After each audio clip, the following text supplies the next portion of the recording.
बिस्मिल्लाहिर्रहमानिर्रहीम। इंडेक्स की अगर ओपनिंग देखें आज की, तो वो पॉजिटिव ओपनिंग थी 637 पॉइंट के साथ। और पॉजिटिव ओपनिंग के पीछे कुछ वजूहात थी। एक तो कल ये खबर चल रही थी कि ईरान का वफ्द जो है वो मुज़ाकरात के लिए मस्कत गया है। उसके बाद में तरदीद भी आ गई। उसके बाद फिर अरब मीडिया ने कह दिया जी कि वाकई ये ठीक है। तो कुछ तरदीद आ रही थी, कुछ मिले जुले रुझान थे उसको लेके। उसके बाद पॉजिटिव न्यूज ये भी थी कि आपके आर्मी चीफ जो है कल ट्रंप से मिले। वो जो एक मीटिंग थी वो खुशगवार रही। तो सुबह तक डेवलपमेंट्स काफी अच्छी थी।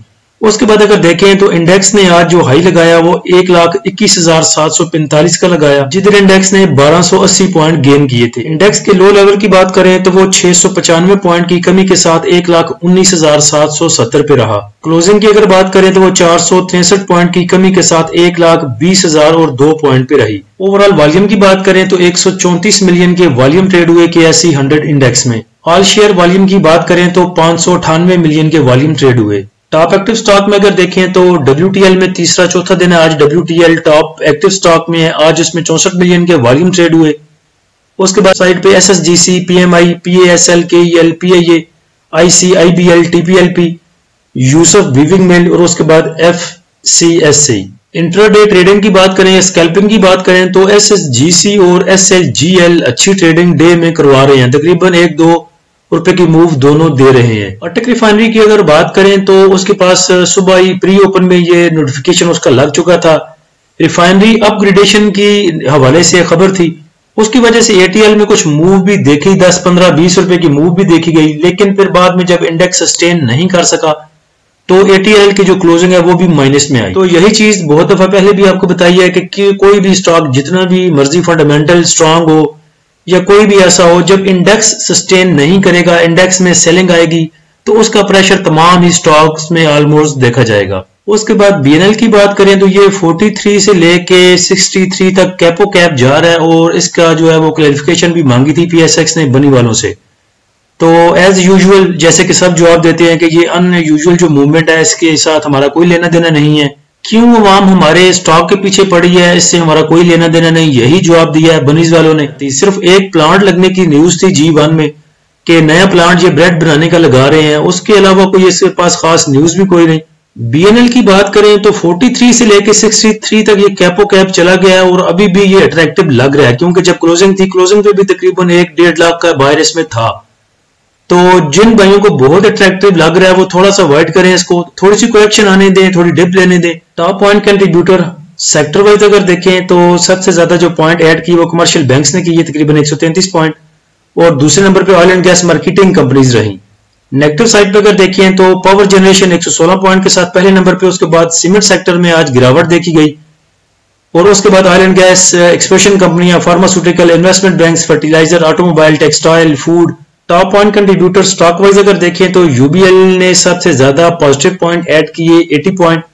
उसके बाद पॉजिटिव साइड पे BHL, MCB, HMB, FFC, PSO, system, HBL, AKBL, PIOC।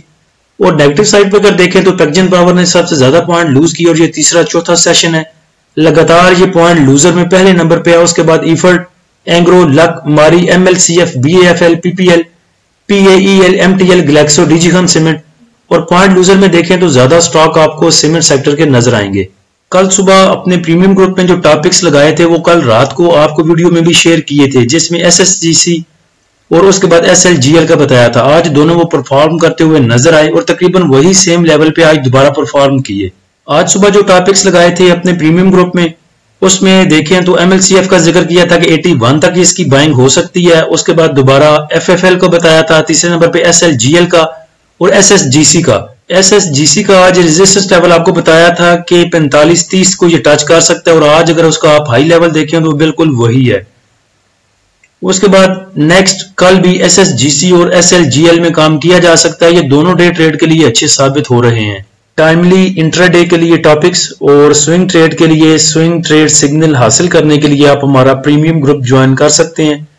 Premium group join करने के लिए आप नीचे दिए गए व्हाट्सएप नंबर पर रब्ता कर सकते हैं। आज के सेशन का फीबिलिटी भी देखें तो बैंक से सेलिंग की 2.32 मिलियन की, ब्रोकर की सेलिंग है 1 मिलियन की, कंपनीज की बाइंग 0.44 मिलियन की, फॉरेन कॉर्पोरेट्स की बाइंग 0.25 मिलियन की, इंडिविजुअल्स की बाइंग 2.62 मिलियन की, इंश्योरेंस कंपनीज की सेलिंग 0.71 मिलियन, म्यूचुअल फंड की बाइंग 1.70 मिलियन की, एमबीएफसी की बाइंग 0.03 मिलियन, अदर ऑर्गेनाइजेशन ने सेल किया 0.71 का और ओवरसीज पाकिस्तानी ने सेल किया 0.28 मिलियन डॉलर का।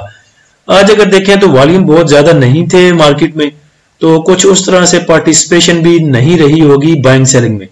तो सबसे ज्यादा जो बाइंग है वो इंडिविजुअल्स की है। इंडिविजुअल्स ने सेल किया है सिर्फ कमर्शियल बैंक्स को और उसके बाद टेक्नोलॉजी सेक्टर को तकरीबन 0.25 मिलियन का। सबसे ज्यादा उन्होंने उठाया oil and gas exploration companies को, 0.5 मिलियन का oil and gas marketing companies को, और उसके बाद उनकी बाइंग है सीमेंट सेक्टर में 0.86 मिलियन डॉलर की। अच्छा देखें, एक तो मार्केट में वैसे प्रेशर है जंगों की वजह से, दूसरे नंबर पे अगर देखें तो लीवरेज वाले भी जो है वो भी सेल करने पे लगे हुए हैं। कल की जो लीवरेज समरी है उसमें कल जो है वो एमटीएस में मार्जिन ट्रेडिंग सिस्टम में कल जो रिलीज किया गया था माल वो तकरीबन 1381 मिलियन का था। उसके बाद मार्जिन फाइनेंसिंग सिस्टम में देखें तो तकरीबन 727 मिलियन का रिलीज किया गया था। तो ये भी एक टेंशन होती है, जिन्होंने मार्जिन पे चीजें उठाई होती हैं ब्रोकर से पैसे लेके, उन्होंने चीजें ऊपर की बाय की होती हैं, बाद में जब रेट नीचे गिरते हैं तो उनको लगता है कि और नीचे गिरेंगे, ब्रोकर को उन्होंने पैसे वापस करने होते हैं। अगर ब्रोकर को पैसे वापस ना करो तो जो आपकी सिक्योरिटीज आपके पास होल्डिंग पड़ी होती हैं वो बेच के अपना लॉस या अपने पैसे पूरे कर लेते हैं। तो जो मार्जिन पे काम करते हैं उनके सर पे ये तलवार भी लटकती होती है कि हमने ब्रोकर के पैसे भी वापस करने हैं, फिर वो चाहते ना चाहते अपनी चीजें लॉस पे भी बेचते हैं। म्यूचुअल फंड को अगर देखें तो म्यूचुअल फंड की जो बाइंग है वो डेट मार्केट में है। उसके बाद फर्टिलाइजर को थोड़ा सा टच दिया उन्होंने, 0.5 मिलियन को उठाया oil and gas marketing companies को, और उसके बाद टेक्नोलॉजी सेक्टर में म्यूचुअल फंड की बाइंग है 0.28 मिलियन डॉलर की। टेक्नोलॉजी सेक्टर को अलग से अगर देखिए, टेक्नोलॉजी सेक्टर ने बहुत देर से मूव नहीं किया, तो टेक्नोलॉजी में बैंक्स की भी बाइंग है, ब्रोकर की बाइंग है, कंपनीज की बाइंग है, उसके बाद म्यूचुअल फंड की भी बाइंग है टेक्नोलॉजी सेक्टर में। ऑयल एंड गैस एक्सप्लोरेशन कंपनियां देखें तो इसमें घुसा हुआ है इंडिविजुअल्स 1.34 के साथ और बाकी सब सेल कर रहे हैं इसको। सीमेंट सेक्टर को देखें तो इसमें भी इंडिविजुअल घुसा हुआ है, तकरीबन 0.86 की इसकी बाइंग है और बाकी सब ने सेल किया है सीमेंट सेक्टर को भी। येस्टरडे की रिपोर्ट को अगर देखें तो लीवरेज में सेलिंग थी, रिलीज किया गया माल लीवरेज का कल, और आज की रिपोर्ट आती है तो पता चलेगा। ज्यादा जो गुमान है वो यही है कि आज भी लीवरेज वालों ने माल निकाला होगा।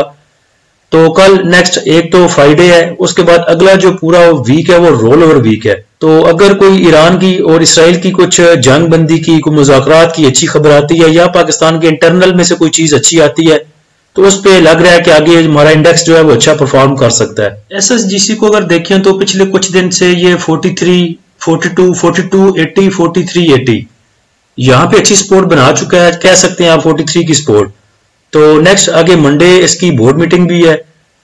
वैसे भी सर्कुलर डेट वाली जो खबर है वो भी एसएसजीसी के लिए बेहतर है, तो एसएसजीसी में काम किया जा सकता है। स्पोर्ट की बात करें तो देखें ऐसी सिचुएशन में स्पोर्टें नहीं देखी जाती। अगर थोड़ा सा हमारा इंडेक्स सस्टेन करता है तो आपको एसएसजीसी मूव करता हुआ नजर आएगा इंशाल्लाह। अल्लाह हम सबका हामी नासिर हो। इजाजत दीजिए, अल्लाह हाफिज।